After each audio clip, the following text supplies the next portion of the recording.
Hi everybody, it's me, Witch Joseph, and today I'm doing a small video on a topic that comes up periodically, especially in witch groups and in witch spaces and magical spaces.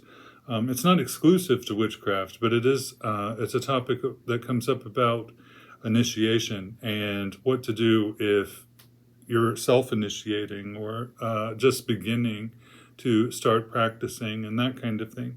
And I think it's really a good question because I think it's very important to try to start off on these sorts of paths with the right footing. And basically my thoughts about it are, and I know that this is wildly controversial and that people have very strong feelings about initiation and that kind of thing. And part of that's because I think that a lot of times people invest a huge amount of value in initiatory titles and having the right attunements and the right kinds of access to the right kinds of spaces and things, whatever that means. Because there's various lineages and different initiatory currents in the magical community, and it just depends, like, on what tradition you're practicing and that kind of thing. And so when someone becomes interested in witchcraft or is beginning to feel drawn to witchcraft, it can be very daunting to know how to begin, because there's I don't even know how many different traditions there are. And as everyone knows, witches are wildly individualistic sorts of people, which is part of our charm, I think. But anyway, here's my thoughts about it. This is just me speaking for myself. I don't speak for anyone else. I'm not, there's no dogma or orthodoxy that I'm laying down here about it. But this is just my thought about it. I think that when we begin on the magical life, we often will do a ceremony of some kind where we dedicate ourselves to the path. And that can be very simple. For me, the way it happened was I had been studying for quite a while, of course, and I came across a book that kind of pushed me over the line and made me decide that I wanted to become a witch and everything. And I performed a self-dedication ceremony at Yule on the winter solstice in 1990, and have been a witch ever since then. Of course, I feel like that sometimes we bring into this life remembrance from other lives that might be buried just beneath the surface. And I don't think that, for most people, I don't think it's the first time that they've approached the path. It's usually something that happens, in my opinion, over the course of many lives. And initiation is something that it doesn't happen at one specific moment in time. It's kind of an ongoing thing. And so once I initiated myself, I found that, I guess in those days, I was thinking, I will do this self-initiation or self-dedication until I come across a group of people who are already initiated, and I'll apply for membership and hopefully be initiated and that kind of thing.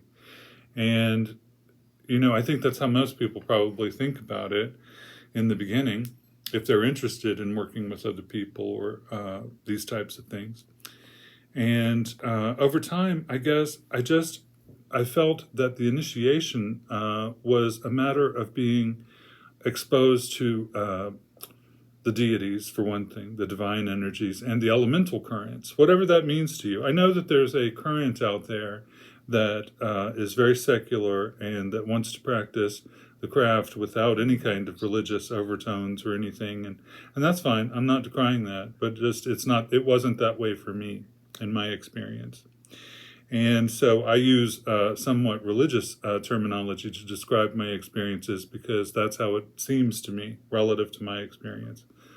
But it's for whatever works for you is how you should structure it. But someone recently was talking about self-dedication and looking for resources in designing a self-dedication ceremony. And I did a little looking, and maybe I wasn't looking in the right places, but I couldn't find very much out there with here's an outline of what you should do and that kind of thing. So this is how I would approach it. I would do something very simple, probably at one of the Sabbats, like Samhain's coming up. I know it's not a traditional time for initiations, but it certainly is. It would be a powerful moment to initiate oneself or to dedicate oneself to witchcraft. So maybe at the Sabbat, I would create sacred space in a simple way. I would probably create a circle of some kind in a rudimentary kind of way. And I would keep it very simple. I would light a candle, and I would have a prepared statement where I dedicate myself to studying the hidden forces of nature and to the path of witchcraft, and I would open myself ritually to those forces within the circle. And I would request for protection from things that might harm me. And I would certainly invoke the deities. Or if you want to do that in secular terms, I would invoke the power of the universe, or however you want to phrase it. And I would dedicate myself to understanding that and to pursuing this path.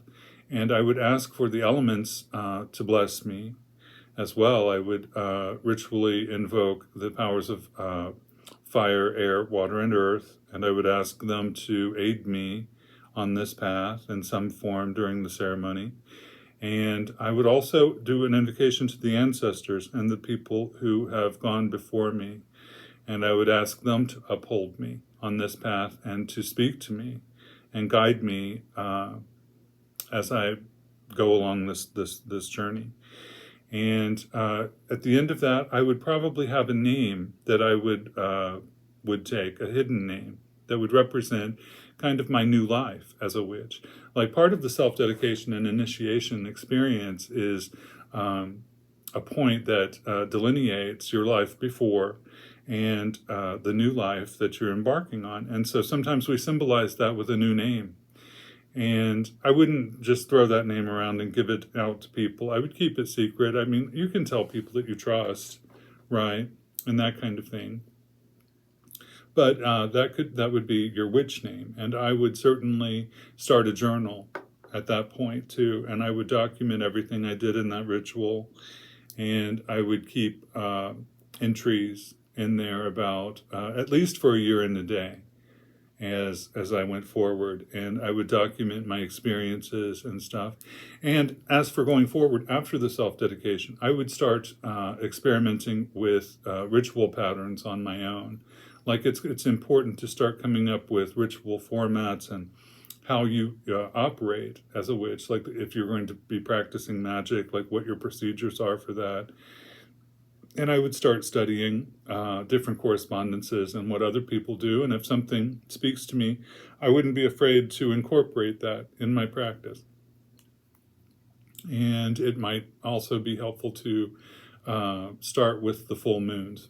I would start observing the full moons and doing something every full moon to honor the cyclical currents of the hidden world. And that's always a very powerful thing in itself to do. And I would just keep studying along those lines. I would read some different things. In our group, in Witchcraft and Magic on Facebook, we have a list of books that I think are really excellent for beginners. And of course, you can always contact me or any of the other people there, and we'd be happy to give you recommendations and things about that. So I hope this has been helpful, and I will try to come up with a document where I give a sample of the type of declaration that one would do in a sacred circle in a self-dedication ceremony. And that way you would have something written that you could go off of instead of just general ideas and things. Although I do encourage you to make it your own and to not just follow by rote what other people say or what other people do and that kind of thing. Just follow your inner light, and that will never lead you astray. Anyway, I hope this has been interesting and helpful. And if you have any questions, let me know. And I'm so excited about it being October. We're just really thrilled about the coming season and everything. And I hope everyone else is having a wonderful time. And I wish you many blessings. Blessed be and peace.